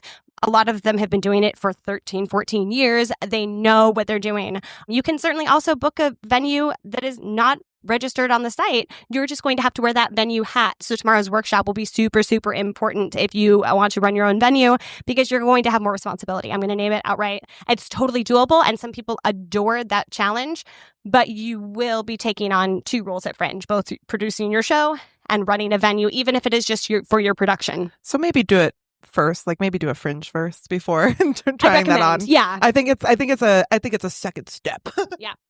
And remember, watch the venue panel we had last Monday to start your journey. There's some really, really great information in there. I'm going to repeat it again. Ellen already said it, but follow up. Don't think that just because you submitted to your venue that the job is done. It's like applying for college. Like you got to wait for that acceptance before you can, breathe a sigh of relief. You must close a deal. So you're going to start to see, as venues start to book in, you're going to see deals pop up to the website. It's a pretty self-explanatory process, so I'm not going to go into too much detail, but know that that's a part of the journey. The venue, when you talk to a venue in person, you work things out. They're eventually going to send you a deal on the Fringe website. That is your schedule. You're going to look at that twice because we're all human, right? And some of the venues are scheduling 100 shows. So look at those. Are the dates right? And then you're going to accept the deal. It's kind of your little digital agreement with the venue that you've made a deal with. That deal must close on April 15th. So know that part of that printed guide deadline is you have to book your venue, but you have to do so on the Fringe website so I can see it, so that I see that you have performances. All of that has to be there, right? Okay. I think... Remember, yeah, that's pretty good. We have venues here. I saw a couple pop in. Yes. So if y'all want to do a quick intro, because we have 2 here today, y'all, and just maybe like 60 seconds, because we're not going as fast as we did at the venue panel. If you guys want to come up here so that video can see you. Yeah, and then you want to spot. I'm so sorry. No, it's okay.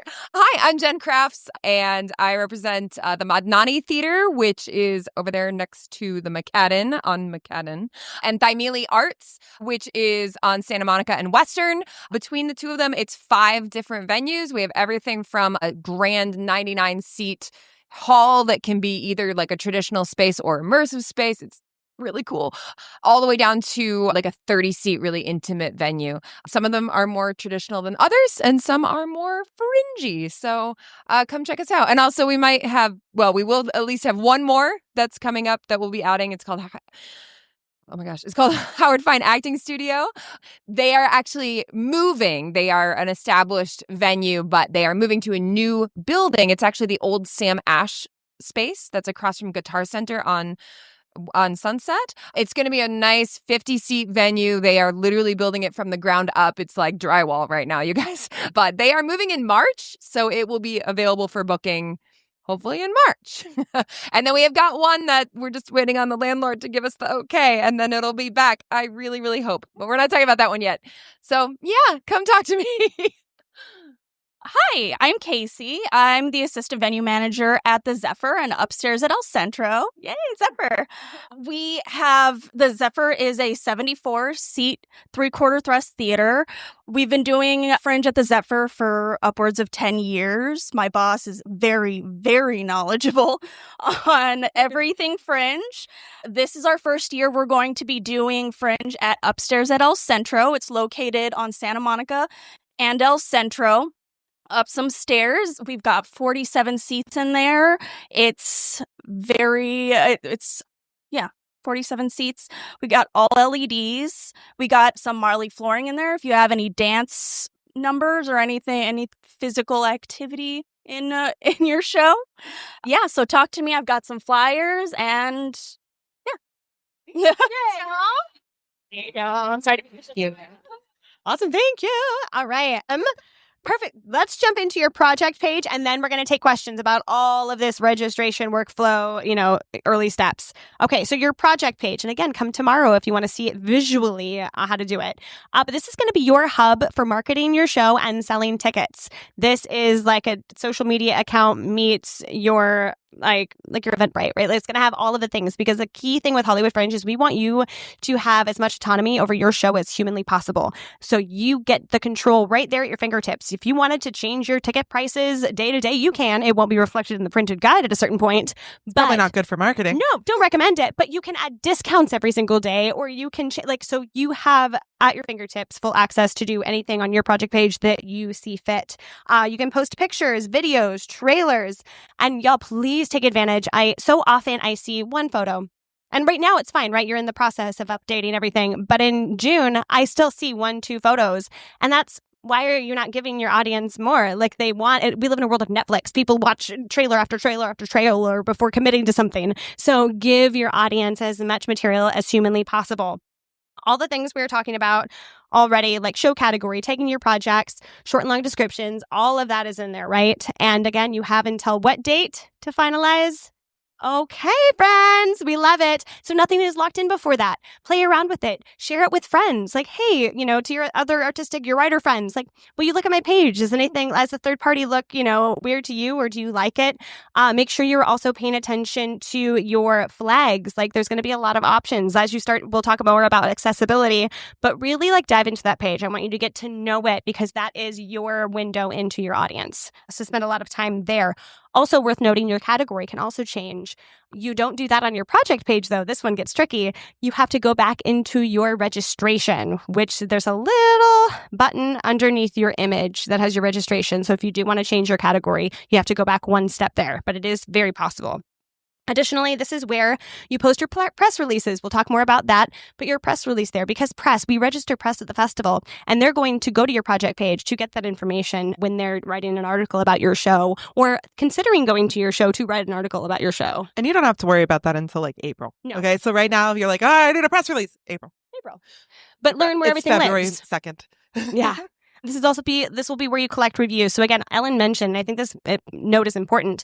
It creates a Google presence for you. Your project page will be up there forever, as will your reviews. Like, so when somebody Googles your show, maybe you're trying to sell your show to Netflix, or you're trying to get, into a larger festival or produced by a large venue, this page can allow for that little portfolio. Like, and also when you're booking someone, you Google them, right? Like we all kind of do that research. Now this will be an asset that pops up for you and your work.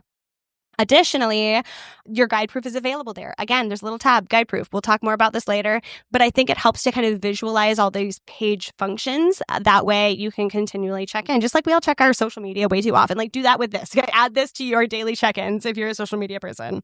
It'll also, when tickets go on sale, again, this page will give you full control, and we'll have workshops, we'll have materials, we'll have so much information about that. But play around now. Like the tickets aren't on sale. You can't fuck anything up. I'm going to name that now. Like you can play around. It's not going to crash the site. So test out ticket prices, see how it all works. Now is the time to do that so that you don't accidentally forget to check something before the guide proof deadline. Yeah, I think that's it. I think we could do questions. Oh, and just let you know what's coming up after this as our categories is going to be budgeting, as well as like costs, a little bit more deeply about the costs you need to think about, and marketing. So if you have questions about that, hold it. But if you have questions about registration, venues, anything like that. Yeah. Okay, questions. And I'm going to remind this time. So name, pronouns, and tell us the name of your show. Hi, Rachel Myers, she, her.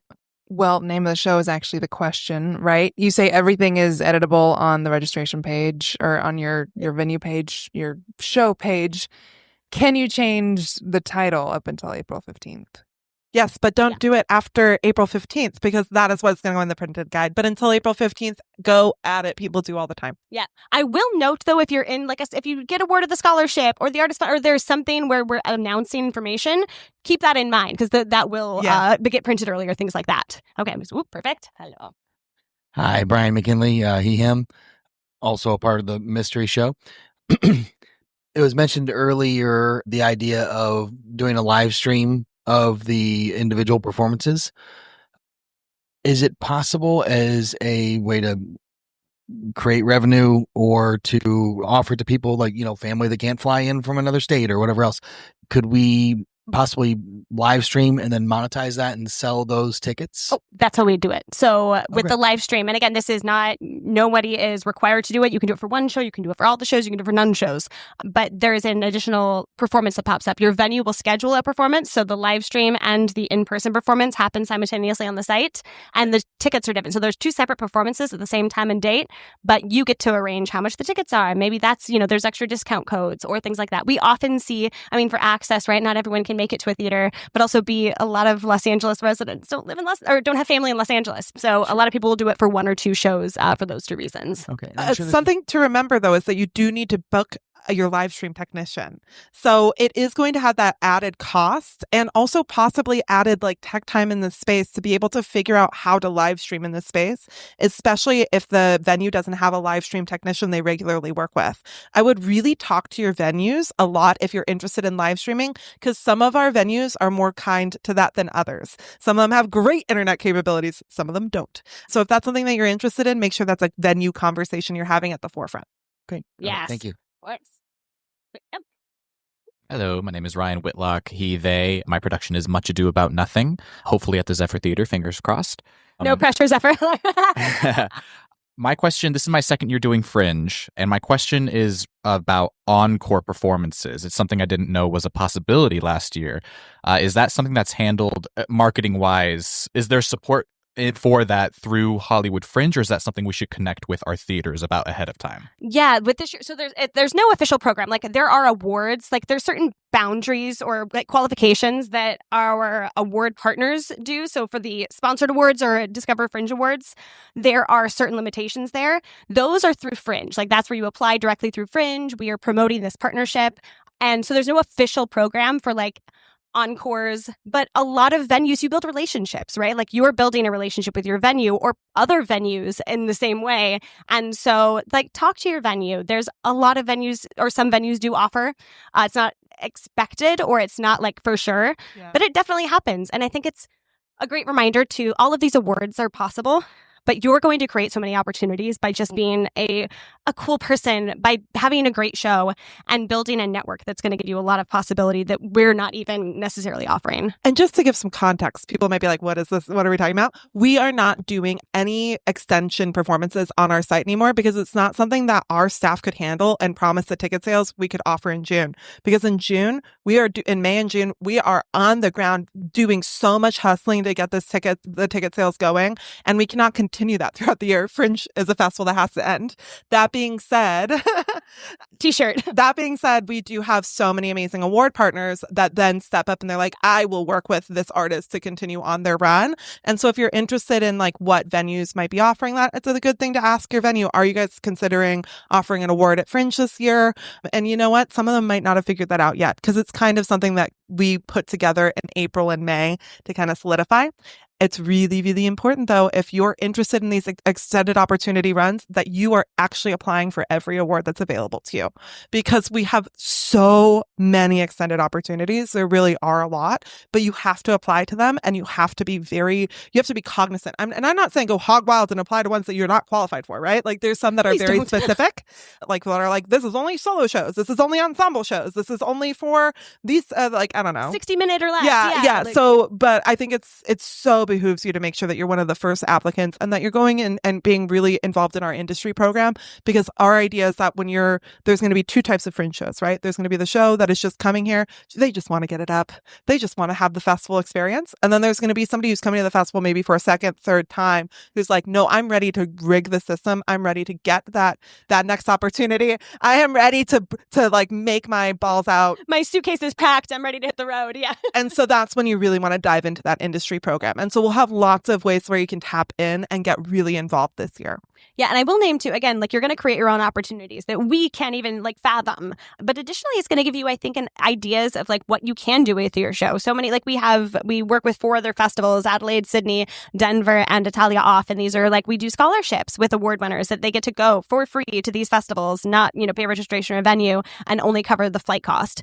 And like so many participants were like, I applied, and whether they got it or not, they're like, I didn't even know, like, I didn't think about touring. Oh my God, I could tour other Fringes. So like, there's so many, even if it's just the eye opener of like, oh, this is possible within that. Yeah. Okay. More questions? Yes. Hi, I'm Viva Rose. My pronouns are she, her. My show is called Hidden Gem. It's a stand-up comedy solo show. My question's kind of technical about what you were just talking about. You mentioned that you can edit everything on your project up until April 15th. Then you also mentioned that like photos and trailers are really good to have. So is the idea that you would have all your photos and trailers by that date, or is there like a different editable area for like during your run to like we add mean like stuff? for April 15th, you need to have anything that's going to print, which is going to be in that guide proof section. And we'll go over that closer to the guide proof time. And you'll get a full email that'll give you step by step. You'll get like 12 emails. How to check your guide proof. That all needs to be set by April 15th. The rest of it can be editable anytime. It's just for marketing sake. You probably want that to be set to go for May 1st so that it's not changing a bunch while tickets are on sale. That being said, you might learn from your marketing, ooh, I need a better video. My video ain't selling, you know? So you can always edit those types of things throughout the festival, even after the festival is over, you know? Yeah. And I think a clarification that might answer some questions. It's not like we lock it in and it's not touchable after that date, y'all. So it's like we pull the information and then you can keep changing it, but we're not going to pull a different copy. You know what I mean? So it's not, nothing gets locked on the site. Yeah. Thank you for hosting this. My name is Cam Potter, he, him. I have a solo show called Just to Be Close to You. It's a clown show. And I'm curious, I've participated in another Fringe, and foot traffic was a big part of getting people in the door. Obviously, that's much harder in LA. Yeah. So I was curious, is that a thing? Like, is flyering a thing? Are clusters of theaters around each other a thing? So we get to talk about our new announcement, which is that how we're marketing the festival this year is changing. We're changing it to be clusters of venues so that it can be easier for one person to have that walkability experience. Our venues are more disparate and further away than a lot of other Fringes because Los Angeles is a different ecosystem. Big ass city. So, but all of it is off of public transit. And we're developing a map right now that we're working on to try and help audience members have this like new participation idea that they go to the East Zone for one time. They go to the Central Zone. They go to the West Zone and have like different hot spots and eateries and bars. And they get this like long experience where they can spend their full day at Fringe. That being said, we do not have the flyering culture of other Fringes. And you'll actually want to, so for Edinburgh Fringe, they recommend you print 5,000 flyers, 5,000 to hand out to people. Don't you dare. We No one in this recommend room. 500.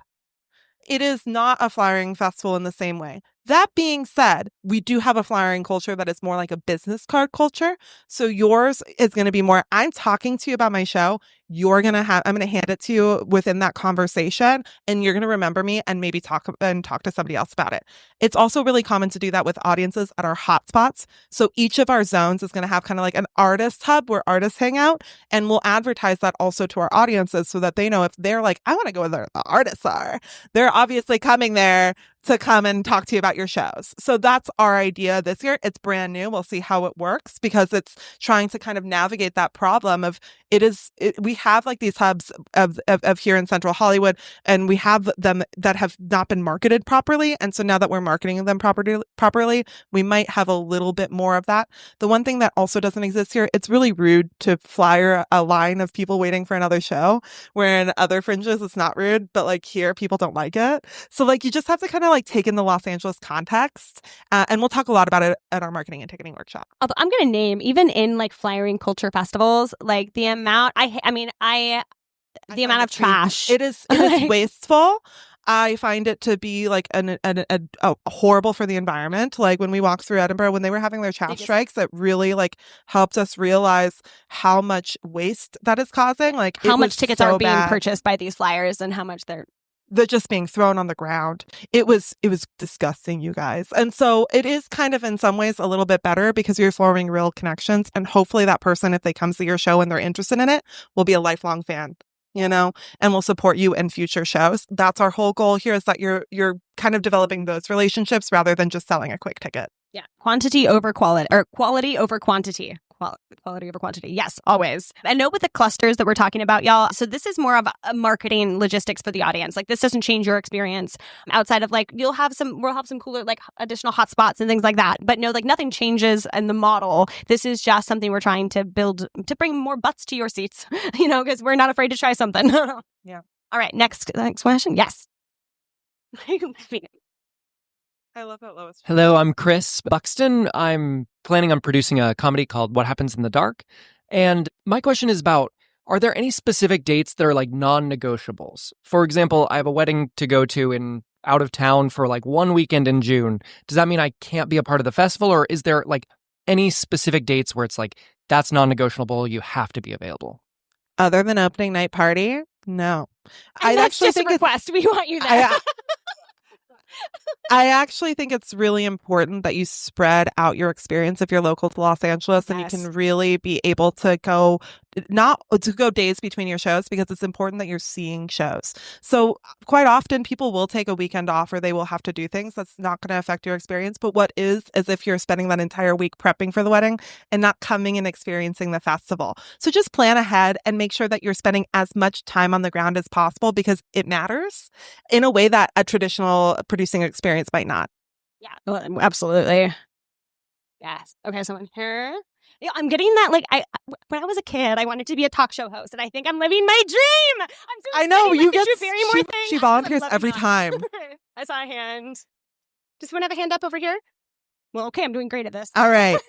Let's chat Fantastic. I spoke money. too soon. Oh no. Yeah. Hi, Will Herndon, he, him. I have a rock and roll comedy show called Most Dangerous Show Alive. And just to clarify what you had touched on briefly about venues. So the venues will be in charge of selling the tickets as opposed to yourself? So your box office experience is something you need to talk to your venue about, because each one of our venues runs their box offices really differently. Some of them, you're in charge of it all. Some of them, they take on a lot of it, but not all of it. And some of them take it all on. So it really is a venue experience that you're going to need to talk about, this is a great question, because things like that are so different. So some of them will, for instance, ask you to print your will call list, and they'll help check people in for you. Some people will be like, no, you need a volunteer out there checking your will call list and doing it all yourself. And so when you're in conversation with your venues, just kind of checking in on what they do and don't offer is so important. And so many of our venues have these things just like we're doing a town hall, they have a town hall, or they have like a packet, or they have these sorts of ways where they teach you how Fringe runs in their venue, unless they're a venue that hasn't done very many Fringes before, and then they might not have that same, thing. And in that case, you probably should just know more. So you should probably get some of that knowledge in yourself as well. And real quick about ticketing. So just the general idea. So we handle the website ticketing. So HollywoodFringe.org, HollywoodFringe.org, that's our website. I'm been / all day.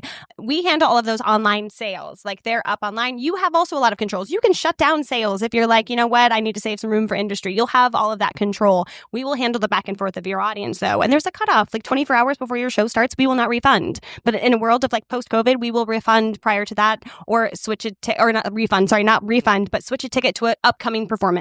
We'll kind of handle those in betweens. We always try to make sure that our ticket buyers are either switching dates or donating the cost of the ticket to the artist, because that is generally what people want to do. But we're also not going to fight somebody if they're like, I got sick and I can't go. It's just not really worth it to our team. Yeah. And it's really not worth it to you to develop that relationship with that potential ticket buyer for another show. Yeah. Because obviously they're interested in you. Yeah, but we won't be at your door because, again, there's 8 staff members. So we can't run every box office because there's on any given night, there could be 70 shows.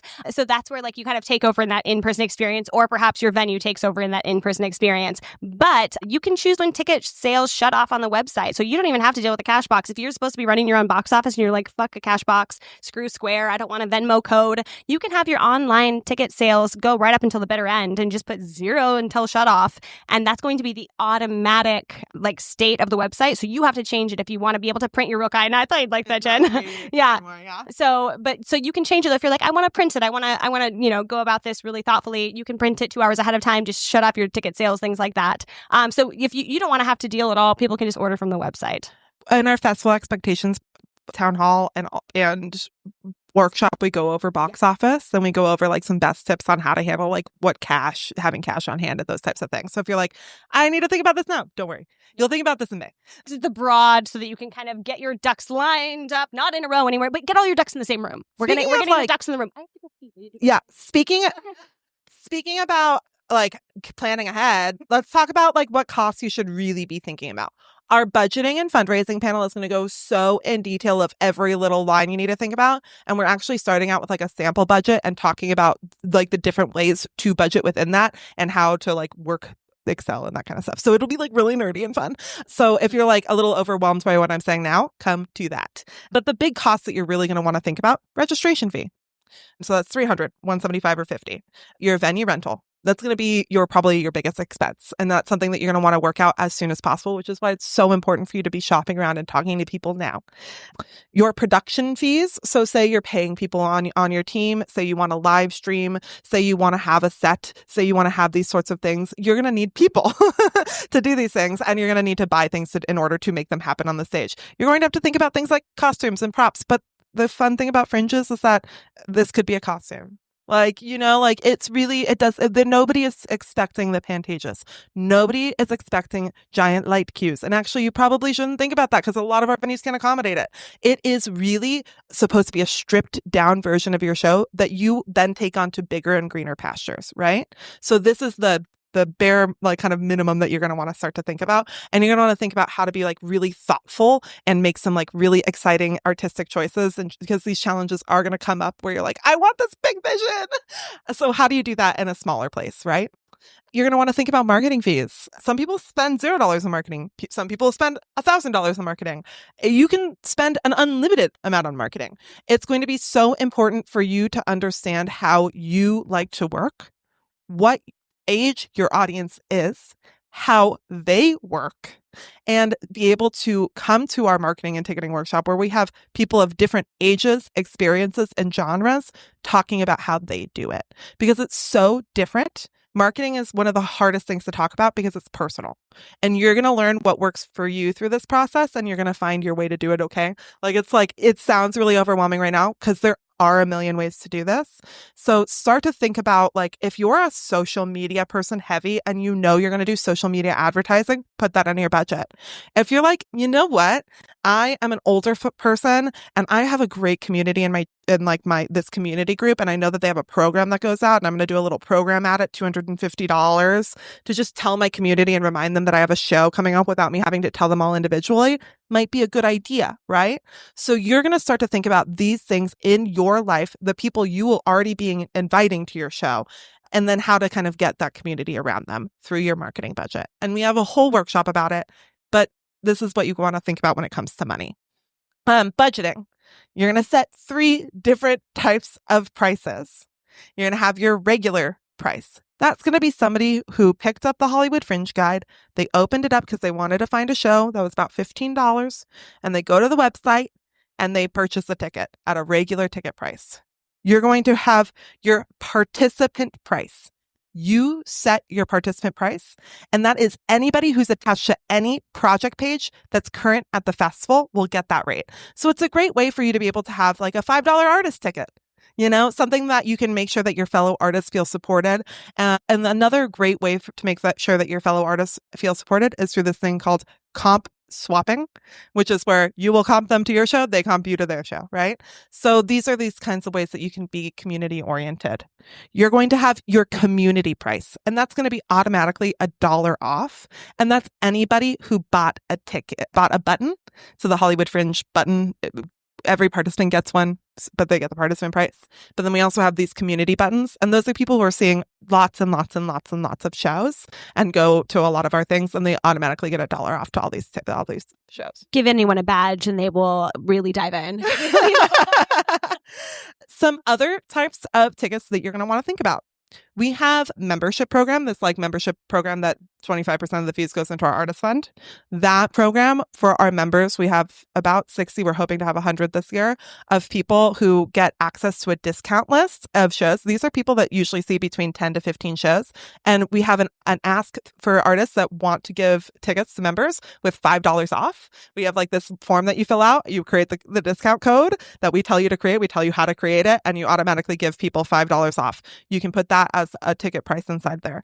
You're also going to set your own discount codes for your own people. So remember, you had this community group that you were doing this ad in. Maybe on that ad, you say, use code CUTE for $5 off tickets or whatever, and they automatically get that. That's also a great way for you to be able to track that ad spending and figure out if that ad worked or not. So you can make as many discount codes as you want. Nobody has ever made enough where they've run out of codes. So I challenge you to do that. Use as many as you want to. So these are the types of tickets that you're going to want to kind of think about. So the reason that I said that it's listed at 15 and it's sold at 10, That's because of these discounts that people are kind of tucking into. So the average listed price at Hollywood Fringe was $15. The average sold price was like 10 something. Okay. 1071. Look at Roddy with the knowledge. You can tell who did the annual report this year. So once you set your average ticket price and you're going to have these different types of tickets that you're playing with, you're going to want to put your capacity times your ticket price. I would do the average. So I was thinking that it was 10. I would do 1071 as my average, or $10 or whatever. Just something, if you're thinking about it. And if you're diving into the community, you're going to comp people. You're going to comp industry. You're going to comp friends. You're going to comp people in. So you're going to have your capacity, say it's 50 seats, times your ticket price, times your sell-through rate. Sell-through rate is important. So when you think about it, about 30 seats per house on average were sold last year, about that. That's on average across the festival. That's shows that had up to 99 people that sold out. That shows that had a 30-seat house. You know what I mean?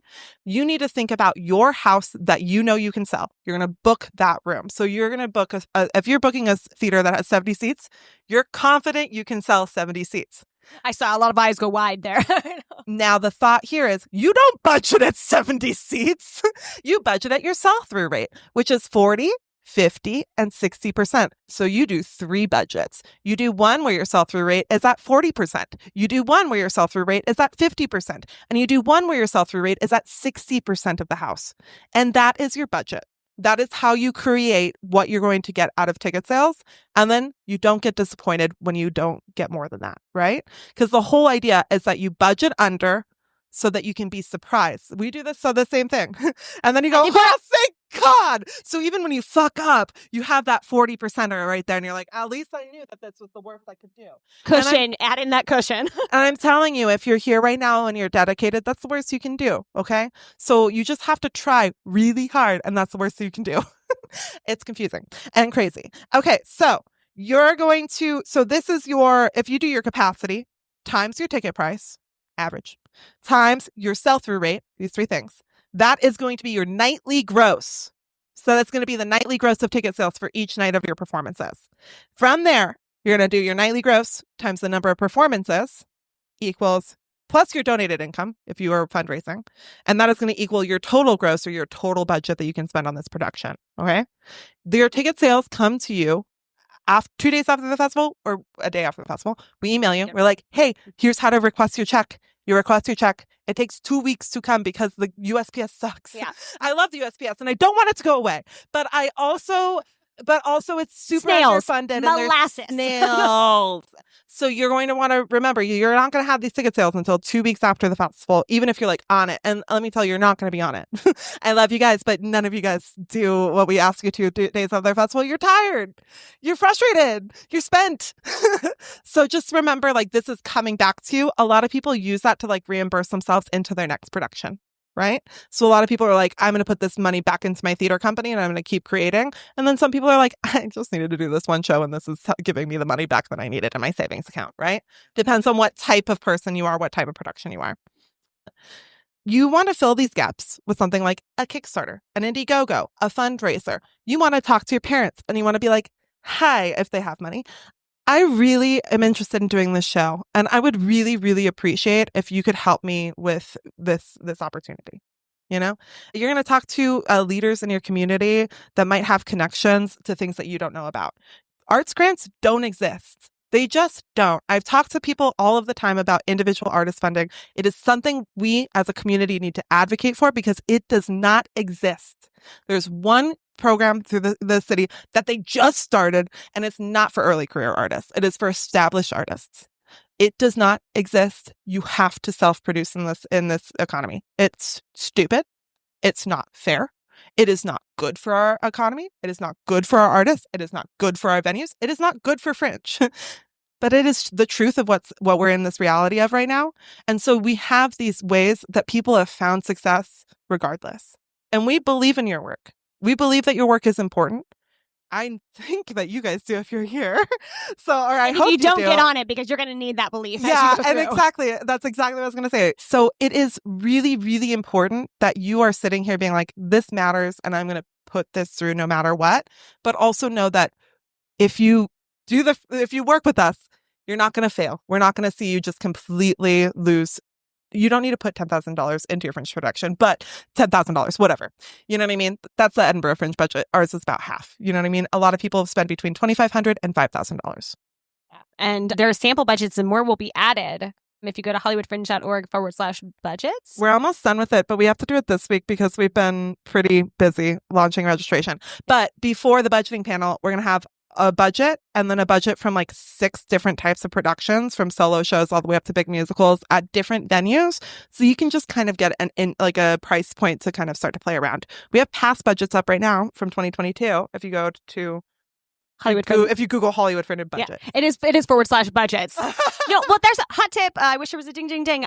We have been around for 15 years. We have a pretty heavy online presence. So if you Google Hollywood Fringe Festival and whatever like keywords you're trying to find, it's going to come up. That's how most of us navigate our website, because it's just, so there's so much information. So we just Google our own things. I'm going to do a quick 2 minutes and then jump into questions. Let's see why we do this. Yeah. Great. And I know there's nothing first, thank God. Okay, so let's talk a little bit about marketing. Again, we're going to have an entire marketing panel all about this, and come to office hours, learn from each other. A huge thing about Fringe is the knowledge share, because there's so much brilliance that exists within your community here. So remember the project page. That's back. There it is. Okay, so flyers. Y'all, we've talked a lot about that, but make sure as you develop flyers, if you develop flyers, you don't have to. Some people use QR codes and just pop their phone up. But if you do, make sure our Hollywood Fringe logo is on your postcard, especially if you want to leave them at your venue, at Fringe Central, at spaces in the Fringe community. You want to have that logo. You can find that on hollywoodfringe.org/branding. For anyone who tried yesterday, it's fixed. It was a little wonky. You can buy ads. That's something. So all of these things are things you might want to consider with your budget, right? Buy ads. We have eighth, quarter, half, and full page ads available for the printed guide. Those are available on sale now at hollywoodfringe.org/market. And in the next 2 weeks or so, we're going to have templates as well as all of the final specs for those ads. We're working that out with the printer right now. But that is something you might want to plan for, and participants get 50% off of all of those. There's social media networking. Y'all use that hashtag HFF25. Use the community. This is your first audience right here, right? Use each other. Use past Fringers. We have 15 years of past Fringe artists that are pretty deeply, they FOMO hard in June. So they're coming to see work. They're trying to make new friendships, which is what we call a fringe friendship. Friendships. So use that network and use that on social. We have multiple Facebook groups. We have one that's officially Hollywood Fringe run. And then we have several all in the participant packet that are run by past Fringers or current Fringers, people that are really deep into the community that offer those additional spaces for community. Network, show up. Y'all are already doing it. So give yourself a pat on the back. This is everything. Showing, I promise you, when you get to awards, the people you see walk up on that stage, odds are you saw them in these rooms. Something to consider. Have your press plan. Again, these are some things you're going to think about later, but do you want a budget to hire someone to do your press? Most don't. It's not something that is necessary to your Fringe journey. But think about press and that side of outreach and marketing when it comes to your budget. Also, start to learn your audience now. Y'all, that is everything when it comes to marketing.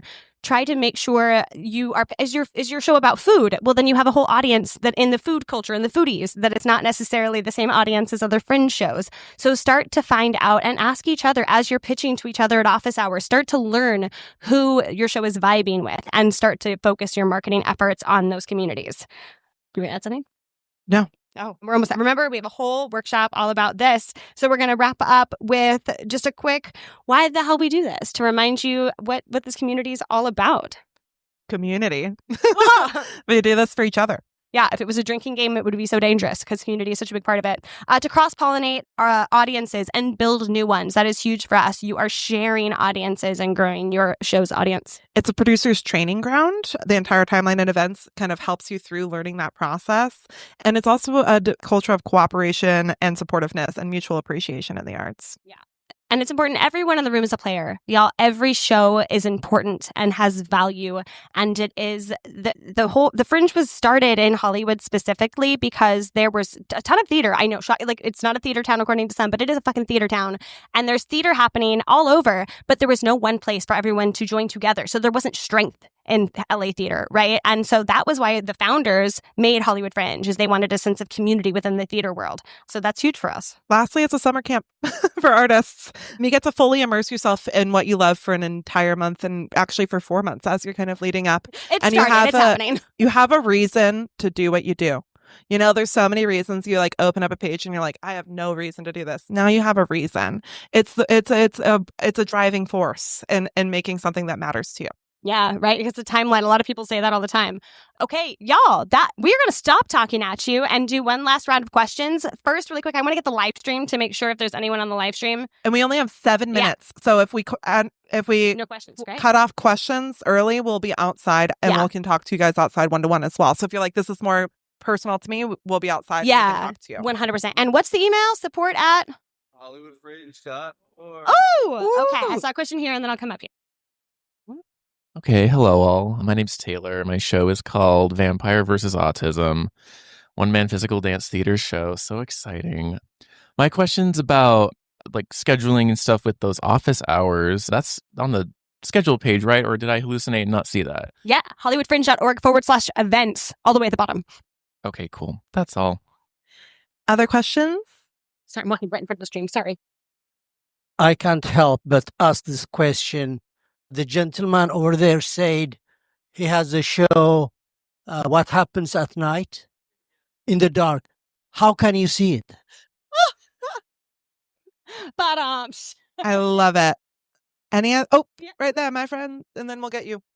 Hello, Will again. He, him. Most dangerous show alive. Just want to clarify. Tomorrow's workshop is the BYOV, and then following Monday is the web course, correct? Yes, you got me there. Sorry, I'm doing both of them. So in my head, tomorrow is BYOV on Zoom from 7 to 9 p.m. And then next Monday is the Zoom sessions. Cool. Yes, good job. Okay, someone's paying attention. The laptop in the back. Yep, thank you. Hello, Daniel Shar, he, him. My show is called Near Sex for Work, and I'm kind of looking for producing partners. I know you talked a lot about like self-producing, but is there a way to find, free agent producers who might be looking for a project to get involved with? Office hours. Ooh. That's really where people are going that are like, I'm not really doing Fringe this year, but I'm kind of like interested in meeting folks. And our network is strong. So if you post on the Facebook groups as well, if you're like, I'm not really interested in producing this, I'm looking for veteran producers, I would recommend talking to a few of them. I think it's really important that you shop around with anything you're doing with Fringe. Yeah, 100%. Oh, I might be past. Thank you so much. Teamwork. My name is Miguel, he, him. I'm producing a historical gay comedy starring Nancy Reagan. And my question as a producer is mostly, what do you guys suggest that is already done or already sort of set in place before putting money towards the registration or the venues? Meaning, for example, should you have a budget, a script ready? Like, in your opinion, like for most successful pieces, like what should be done before I actually put the $300 down? I would say a budget is a good idea, and it doesn't have to be the final. But I think it's a really good idea for you to make sure that you can afford it and that you have an idea of what you're willing to risk upon it before you start in any contracts. Other than that, no. I mean, people are editing their scripts up until tech time. It's really rude to change it after that, though. So don't do that. But it's a culture of artists, so there's not really a right or wrong answer there. People all the time break our rules. Just don't break our code of conduct. Yeah. I will also, worth noting, you matter more than a show. So please, no one in this room, no one doing Fringe, put whether you can pay rent the next month on the show. Yes. Please. It is worth waiting. If it's the story that needs to come out, it will come out next year. Please do not put yourself in harm's way in order to produce art. You matter more than that. Okay? Fringe is not going away. Yeah. Okay, right here. And this is going to be the last question. But again, y'all, we will stay for, thank you. So forward. Hi, my name is Lauren. My pronouns are they, them. I'm doing a solo musical called The Young Jane Show, which I only have one page written. Woo, one page though. Yes. You're starting off strong there. So my question is, are there any opportunities, to host events? Just given the nature of the character that I'm developing, they're very silly, weird, out there, crazy. They're basically a very unstable 16-year-old queer artist, which describes my personality in a nutshell. But yeah, so I would be interested in hosting some events. We do. We have cabarets, which are always at our Fringe Central space. And now this year we're doing a lot of traveling cabarets. So we're doing pop-ups at farmers markets, pop-ups in different spaces where you can Fringe preview everywhere. a few minutes of your show and be able to really garner those audiences. So keep looking out at our newsletter. We started sending out those opportunities last year, and people started to kind of go in with us a little bit on doing busking and doing these like little pop-ups randomly throughout the city. So we'll have more of that this year, but you got to be tuned into the newsletter to see the opportunities. Yeah, 2 quick additional things on that. If it were to be like it's your character hosting an event, like if it's not your show, right? If you have your show that's in a black box theater, but then you're like your character is hosting like a office hours of sorts event, you can add that as a workshop or event. That can absolutely be like an additional, like a subcategory, right? Like it, but as long as you still have to have the insurance for these spaces, like you have to do it right. If it's going to be a Fringe event like that, it does have to be done correct. Or use the Facebook groups and say like, hey, I'm hosting a mixer. Anyone, like I'm in North Hollywood and don't make it to Hollywood. Like we love and encourage, as long as like, again, you're taking that ownership of that event. It is not Fringe run, so it doesn't have the Fringe like, liability stamp on it, but you absolutely, I say that for like legal purposes, but like we love when people do it all the time, and we love when there's additional events. Okay, I think that we've got to go, and we got to go out quickly because there's people that have to use the theater. So last thing, y'all, this is Bruno Wave. If Bruno, yes, is with the Broadwater. If you want to tour, we talked about it earlier. If you want to tour one of those 2 spaces that's open right now, talk to this gentleman and who's going to help you out. And Lois and I will. The other spaces are in use right now. Yay. All We'll be outside. If you have any other questions, come talk to me and Lois. We're really friendly and we don't bite. Thanks, Bye. Happy Fringe!